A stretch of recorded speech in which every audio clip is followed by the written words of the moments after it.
or should I go? Thank you. We're kind of loud. I am this unique, weird nurse. Like, I started out as a high-risk L&D nurse. Then I went to the ER and did trauma for 5 years, and then I started flying in 2000. So I have this unique ability to equally offend people of all specialties. So my goal today with this lecture is to make everybody feel a whole lot more comfortable about taking care of high-risk OB patients. Patients are usually very reliable, especially OB patients. They can tell you, it hurts here. I smell this, I feel this, I taste this. They're usually pretty reliable historians. Here's the problem.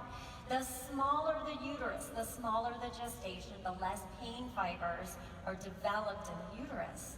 So they don't feel pain. Commonly what they're gonna say is, no, I'm not having any contractions, but I have a killer backache that's hitting me every 6 minutes. Frequently in the ED, guys, when you've got a pregnant patient coming in thinking she's got a UTI, I bet you she's contracting. Okay, so keep that in mind. The number one thing that they tell you is, I'm not contracting, but I'm feeling the baby ball up. So they feel like the baby is kind of crunching into this balling motion. What those are contractions. So make sure you're asking the right questions. Now, the next question, should I stay or should I go, right? How are you guys gonna decide if you're delivering this patient in the ER or if you're getting this patient up to L&D or out to another hospital? So first thing we need to do is we need to palpate contractions. I know, you don't want to touch them. They're pregnant, you might catch it. I get it, but I get it. Okay, you have to put your fingertips on the fundus, on the top of the uterus. So again, if it's like a light bulb, it's on that top dome part. Because here's the thing, guys. The fundus is the top of the uterus. It starts here. All contractions start here. Wave-like activity as it comes down to the cervix, and that's what causes cervical dilatation. Head is out. Now remember, baby's head most of the time is going to be looking down on the ground, occiput anterior. That's easiest. It's the easiest delivery. So then the next thing that we're going to do, so my hands are going to be over the baby's ears like this. Okay, so the next thing I need to do is I need to check for a nuchal cord. So I'm just going to reach up around the nape of the neck.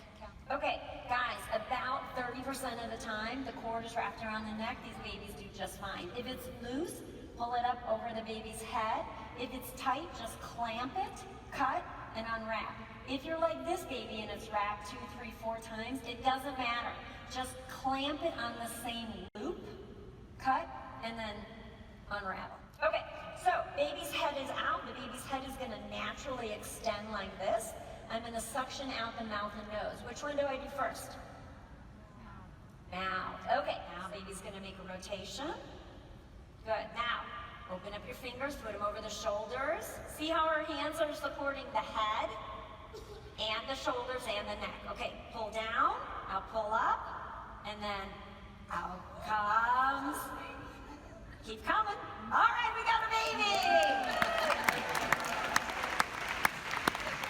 Doing the Lion King thing, walking around. What's going to happen to my baby's blood volume? Whew, right back into that placenta, and then you will be practicing NRP. That is bad. You don't want to do that, right? If you drop to the ground, then the baby can become polycythemic because it gets extra blood from the placenta. Super easy.